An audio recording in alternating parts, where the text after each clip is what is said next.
मई की बेरहम गर्मी, माथे से चुहता पसीना और ऐसे में अचानक हल्की हल्की ठंडी चलने लगे।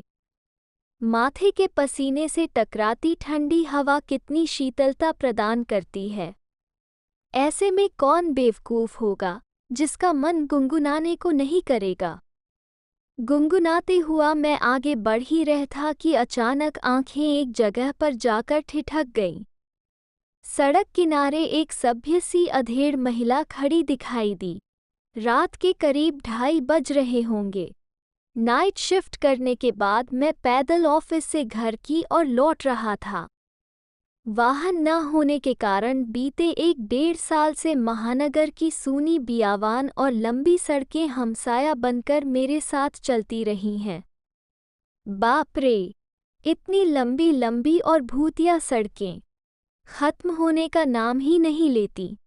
बस चलती रहती हैं, चलती रहती हैं, रुकने का नाम ही नहीं लेती। कहीं ऐसा घंघोर अंधेरा कि पैर कहाँ पड़ रहे हैं पता ही ना चले, तो कहीं खंभों की लाइट से फूटते सफ़ेद झिलमिलाते प्रकाश में नहाती सड़कों की खूबसूरती देखते ही बनती है। रोज़ाना का रूटीन होने के कारण अब इन सूनी और अंधेरी सड़कों से डर नहीं लगता। इन्हीं सूने और बियावान रास्तों पर दिन भर इतना हैवी ट्रैफिक और चहल पहल रहती है कि एक कदम पैदल चलना भी दूभर हो जाए। करीब 100-125 फीट की दूरी रही होगी। कंधे पर छोटा सा बैग लटका था, वहीं पैरों के पास भी एक ब्रीफकेस जमीन पर रखा दिखाई दिया।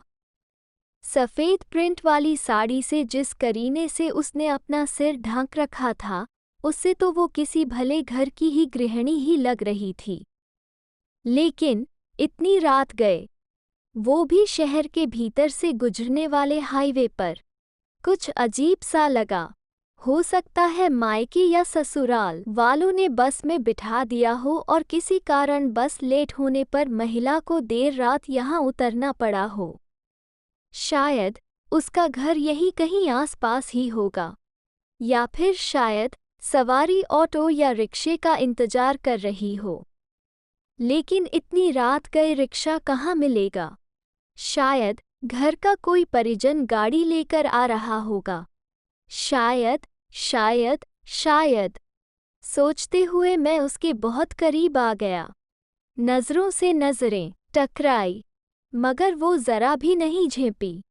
मेरी आंखों में बराबर देखती रही। भय का नामो निशान तक नहीं, वरना इतनी अंधेरी और सूनी रात में एक अकेली महिला। कम से कम मुझ जैसे मवाली सरीखे इंसान को देखकर तो डर ही जाए। लेकिन वो तो लगातार घूरती रही, चेहरे पर न कोई हाव न कोई भाव। हाँ, होठों पर मुस्कान बराबर जमी रही। मैं ही झेंप गया। मुझे ही नज़रें हटाना पड़ी, कहीं ऐसी वैसी तो नहीं। फिर एकदम से सिर झटक दिया। होगी कोई, मुझे क्या लेना देना। मैं तेजी से कदम बढ़ाता हुआ अनजान महिला को क्रॉस कर गया। अनजाने डर और शर्म के मारे मैंने फिर पलटकर नहीं देखा।